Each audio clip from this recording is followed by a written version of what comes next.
الحمد لله وحده والصلاة والسلام على من لا نبي بعده. أعوذ بالله من الشيطان الرجيم. بسم الله الرحمن الرحيم. فهل ينظرون إلا الساعة أن تأتيهم بغتة فقد جاء أشراطها فأنى لهم إذا جاءتهم ذكراهم. صدق الله مولانا العظيم وصدق رسوله النبي الكريم ونحن على ذلك لمن الشاهدين والشاكرين والحمد لله رب العالمین.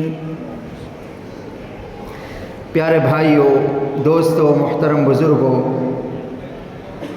گزشتہ کئی جمعوں سے ہم قیامت اور قیامت کی علامتوں کے عنوان سے بیان سن رہے تھے. یہ ایسا عنوان ہے کہ کچھ جمعوں میں اس عنوان کو سمیٹ پانا بڑا مشکل ہے. ایک لمبا عرصہ اور زمانہ چاہیے اس کی مکمل تفصیلات کو بیان کرنے کے لیے. البتہ اللہ پاک کی توفیق سے، اللہ تعالیٰ کے فضل و کرم سے کچھ مختصر باتیں گزشتہ ہم نے سنی قیامت کے تعلق سے. قیامت کی علامات بعیدہ یعنی دور کی علامتیں، جس میں 9 علامتوں کا تذکرہ ہم نے سنا. پھر اس کے بعد قیامت کی علامات متوسطہ، درمیانی درجے کی علامتیں، درمیانی زمانے کی علامتیں، اور ان میں تو بہت ساری علامتیں ہیں جن میں سے چند ہم نے سنی. اور اب تیسرے نمبر پر قیامت کی علامات قریبہ. بہت مختصراً صرف یوں سمجھے کہ ہیڈنگ اور عنوان ہم سن لیں کہ وہ چند علامتیں جن کا احادیث مبارکہ میں ذکر ملتا ہے قیامت کی قریبی علامتوں کے طور پر. بڑی بڑی علامتیں جن کے بعد پھر قیامت قائم ہو جائے گی. جیسے صبح صادق ہوتی ہے اور اس کے بعد پھر فوراً طلوع آفتاب ہوتا ہے، سورج نکل آتا ہے. اسی طرح یہ قیامت کی قریبی علامتیں بڑی بڑی علامتیں ہیں جن کے بعد پھر قیامت قائم ہو جائے گی. مختصراً ان میں سے کچھ باتیں ہم انشاءاللہ سننے کی کوشش کریں گے اور اس مضمون کو ہم اللہ نے چاہا تو سمیٹ لیں گے. صحیح مسلم کی روایت ہے، حضرت حذیفہ بن اسد غفاری رضی اللہ تعالی عنہ فرماتے ہیں ایک مرتبہ ہم سرکار دو عالم صلی اللہ علیہ وسلم کی مسجد نبوی میں بیٹھے ہوئے تھے اور آپس میں ہماری بات چیت ہو رہی تھی، تذکرے چل رہے تھے. اللہ کے نبی صلی اللہ علیہ وسلم کا حجرہ مبارک چونکہ مسجد سے لگ کر ہی تھا، آپ کے ازواج مطہرات کے کمرے سارے. آپ نے جھانک کر ان کو دیکھا کہ صحابہ کرام آپس میں محو گفتگو ہے، بات چیت کر رہے ہیں. پوچھا بھائی کس بات پہ چرچا ہو رہا ہے؟ عرض کرنے لگے یا رسول اللہ صلی اللہ علیہ وسلم، ہم قیامت کے بارے میں تذکرہ کرتے ہیں، قیامت کے عنوان پر بات چیت چل رہی ہے. اللہ کے نبی صلی اللہ علیہ وسلم نے فرمایا کیا میں بھی تم کو قیامت کے بارے میں کچھ باتیں نہ بتاؤں؟ پھر اس روایت میں حضور علیہ السلام نے فرمایا کہ سنو، قیامت اس وقت تک قائم نہیں ہوگی جب تک کہ یہ 10 علامتیں اور 10 نشانیاں نہ ظاہر ہو جائے. پھر اس کی 10 نشانیاں بیان فرمائی. چنانچہ علماء کرام فرماتے ہیں کہ یہ 10 علامتیں ہیں، 10 نشانیاں ہیں بڑی بڑی جن کو علامات قریبہ کہا گیا. قیامت کی بالکل قریبی علامتیں. اس کے بعد پھر قیامت قائم ہو جائے گی. اور اس سے پہلے اور جس دور سے ہم گزر رہے ہیں، یہ پہلے بھی آپ نے سنا کہ قیامت کی درمیانی علامتوں کا دور ہے. درمیانی درجے کی علامات متوسطہ کا اس میں ظہور ہے، ہو رہا ہے اور آئندہ بھی ہوتا رہے گا.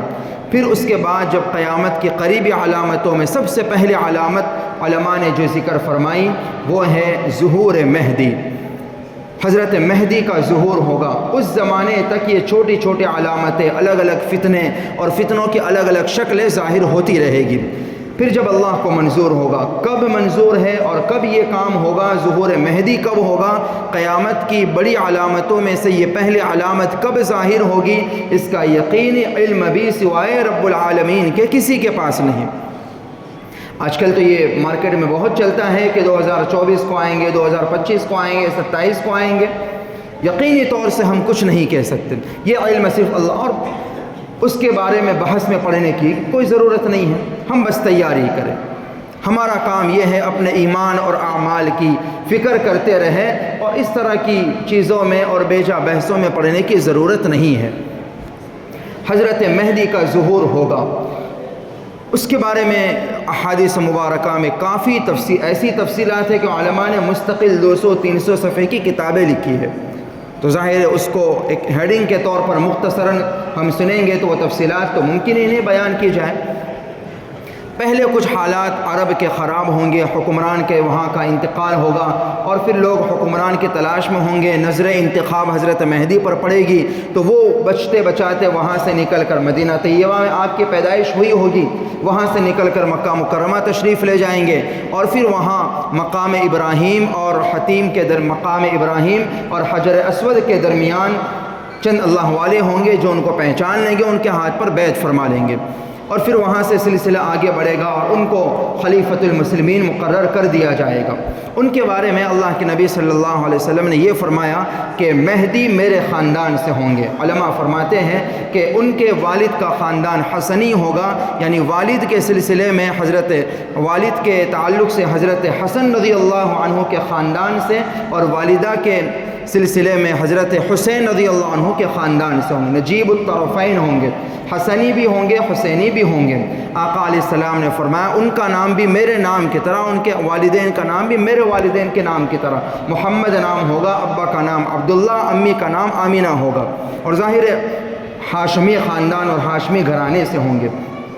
آج کل جو بہت سارے اس طرح کے لوگ پیدا ہو چکے اور ماضی میں بھی ہوتے رہے، مہدی کا دعویٰ کرنے والے جو دعویٰ کرتے ہیں ان کا دعویٰ کرنا ہی ان کے جھوٹا ہونے کی سب سے بڑی علامت، اس لیے کہ حضرت مہدی کے بارے میں تو احادیث میں جو باتیں آئی ہیں وہ یہ کہ وہ خود دعویٰ نہیں بلکہ وہ تو اپنے آپ کو بچاتے ہوئے نکل جائیں گے، دعویٰ تو وہ کبھی کریں گے نہیں، لوگ ان کو پہچان کر کہیں گے کہ ہاں، علامات سے پہچان لیں گے، اللہ والے ان کو جان لیں گے کہ یہ مہدی ہے، لوگ جان کر سامنے سے ان کو کہیں گے کہ آپ مہدی ہیں، ہم آپ کے ہاتھ پر بیعت کرتے ہیں۔ اور حدیث مبارکہ میں یہ ہے یصلح فی لیلۃ واحدہ او کما قال علیہ السلام، ایسا نہیں ہوگا کہ پہلے سے ان کے فالوورز ہوں گے اور وہ سارے دنیا میں اپنے آپ کا نام چلاتے رہتے ہوں گے کہ میں مہدی ہوں، میں مہدی ہوں، میں، ایسا نہیں ہوگا، بلکہ حدیث میں تو یہ یصلح فی لیلۃ واحدہ، ایک ہی رات میں اللہ تعالیٰ ان میں وہ ساری صلاحیتیں پیدا فرما دیں گے۔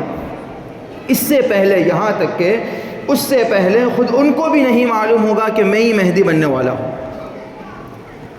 ایک رات میں اللہ تعالیٰ تمام صلاحیتیں ان کے اندر پیدا فرما دیں گے، اور پھر ان کا ظہور ہوگا، اللہ والے ان کو پہچان لیں گے، پھر اس کے بعد وہاں سے بیت المقدس ہجرت فرما کر جائیں گے، اور پھر وہاں سے ان کی جنگی مہمیں شروع ہوگی، جہاد کریں گے اور باطل سے ٹکرائیں گے۔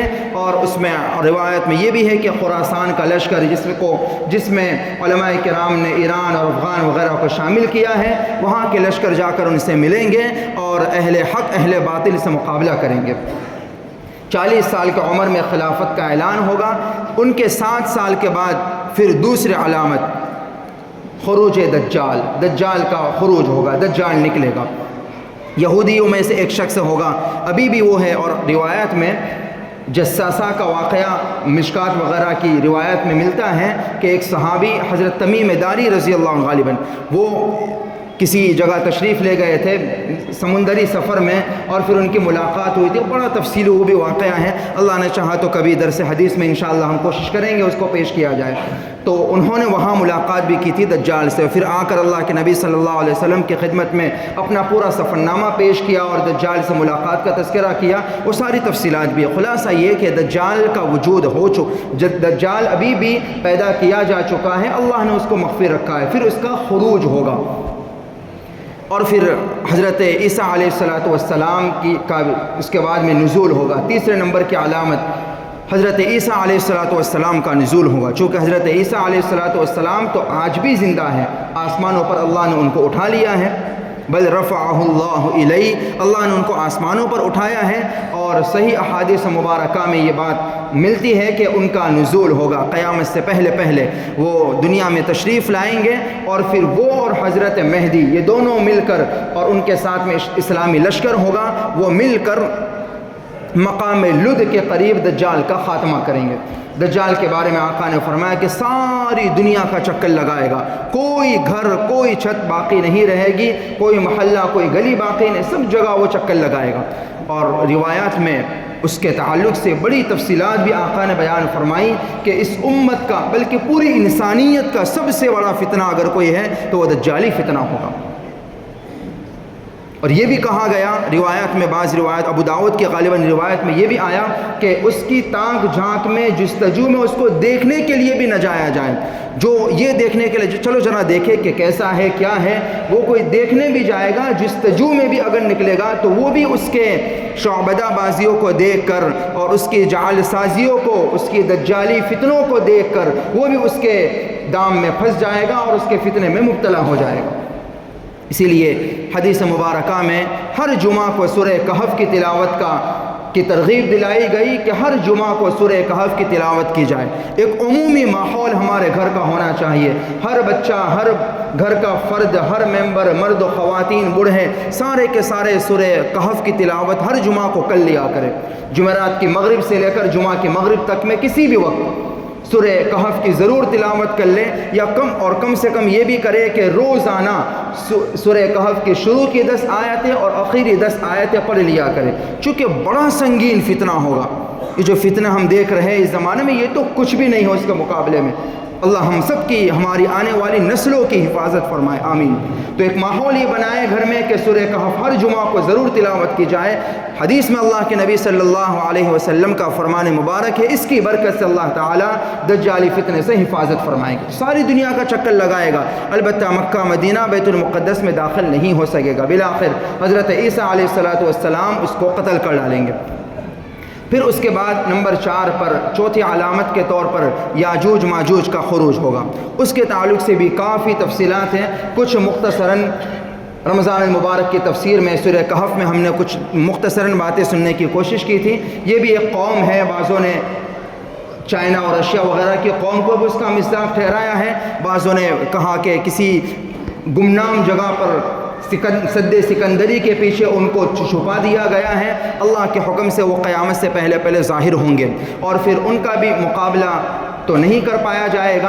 البتہ یہ ہوگا کہ آسمانی ایک وبا بھیجی جائے گی، اور اس وبا کے نتیجے میں وہ ساری کی ساری قوم فنا ہو جائے گی، اور ساری دنیا میں ان کی لاشیں بکھر جائے گی. پھر اللہ تعالیٰ آسمانوں سے کچھ پرندے بھیجیں گے، وہ اپنی چونچوں میں ان کو اٹھا کر لے جائیں گے اور کسی گمنام جگہ پہ ان کو بہا کر پھینک دیں گے، اور پھر اللہ تعالیٰ آسمان سے بارش برسائیں گے، اور ان کے فتنے سے اور ان کی ناپاک لاشوں سے اللہ تعالیٰ روئے زمین کو پاک صاف فرما دیں گے. پھر اس کے بعد میں امن و امان قائم ہوگا.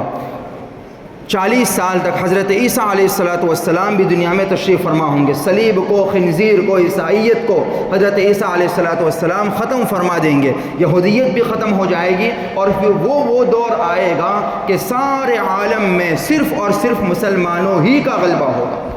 یہ ساری چیزیں ہوگی، اور یہ 10 علامتیں آپ یوں سمجھے کہ خرق عادت ہے، عادت کے خلاف عقل میں نہ آنے والی ہوگی.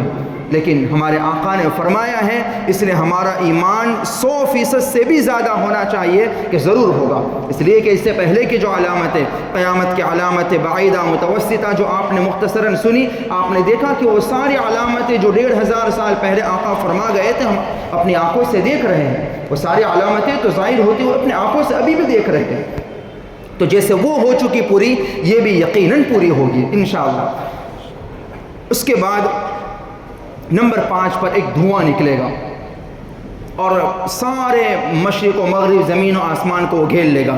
عبداللہ بن مسعود غالباً راوی ہیں، وہ فرماتے ہیں کہ ایک تو دھواں نکل چکا، اور ایک قیامت سے پہلے دھواں ظاہر ہوگا، اور یہ بھی قیامت کی ایک بڑی علامت ہوگی. سورہ دخان 25 پارے میں مستقل پوری صورت ہے، اس میں بھی اللہ تعالیٰ نے اس کا ذکر فرمایا ہے.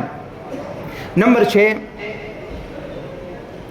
اس کے بعد دابۃ الارض کا خروج ہوگا، صفا پہاڑی سے ایک جانور نکلے گا۔ اس کی بھی کچھ تفصیلات بعض روایتوں میں ملتی ہیں، البتہ صحیح روایت میں کوئی زیادہ اس کی تفصیلات نہیں ہیں۔ یہ ہے کہ ایک دابۃ الارض نکلے گا، اور قرآن مجید میں بھی غالباً سورہ انبیاء میں اللہ تعالیٰ نے اس کا ذکر فرمایا، اخرجنا لهم دابۃ من الارض تکلمهم ان الناس كانوا بآیاتنا لا یوقنون، لوگوں سے بات چیت کرے گا، اور وہ بھی ساری دنیا میں گشت لگائے گا، ساری دنیا میں پھرے گا، اور مؤمن اور کافر ان دونوں کے درمیان میں فرق کر دے گا۔ اس کے بعد پھر یہ ہوگا کہ سورج مشرق سے نکلے گا، بجائے سورج مغرب سے نکلے گا، بجائے مشرق کے مغرب سے طلوع ہوگا۔ آج تو روزانہ سورج مشرق سے نکل کر مغرب میں ڈوبتا ہے، مگر وہ ایسا ہوگا کہ قیامت کے پہلے ایک دن ایسا آئے گا، روزانہ احادیث مبارکہ میں ہے کہ روزانہ سورج اللہ کے عرش کے پاس جا کر اجازت طلب کرتا ہے کہ باری تعالیٰ میں نکلوں، اللہ تعالیٰ اس کو اجازت عطا فرماتے، وہ مشرق سے نکل جاتا ہے۔ لیکن ایک وقت ایسا آئے گا اللہ تعالیٰ فرمائیں گے کہ جہاں سے ڈوبا تھا وہیں سے نکل۔ اور پھر اچھا، اس سے پہلے بھی پھر ایسی علامتیں علماء نے لکھی ہیں کہ ایک طویل لمبی رات ہوگی، سورج نکلنے کا نام نہیں لے گا، اور پھر جب نکلے گا تو مغرب سے نکلے گا، اور مغرب سے نکلنے کے بعد کچھ دیر تک افق پر وہ قائم رہے گا، اس کے بعد دوبارہ مغرب ہی میں ڈوب جائے گا، اور پھر اپنے معمول کے مطابق مشرق سے نکلے گا۔ یہ وہ علامت ہوگی۔ اس کے بعد میں توبہ کا دروازہ بند کر دیا جائے گا۔ حدیث مبارکہ خطبے میں نہ پڑھ پایا، وہ انشاءاللہ آخر میں آپ کو سنا دیتا ہوں۔ پھر اس کے بعد کی 3 علامتیں 7، 8 اور 9 یہ ہوگا کہ 3 زلزلے ہوں گے ساری دنیا میں الگ الگ جگہوں پر، ایک مشرق میں ہوگا، ایک مغرب میں ہوگا، اور ایک جزیرۃ العرب میں جو دنیا کا سینٹر ہے۔ 3 جگہوں میں بڑے بڑے زلزلے قائم ہوں گے۔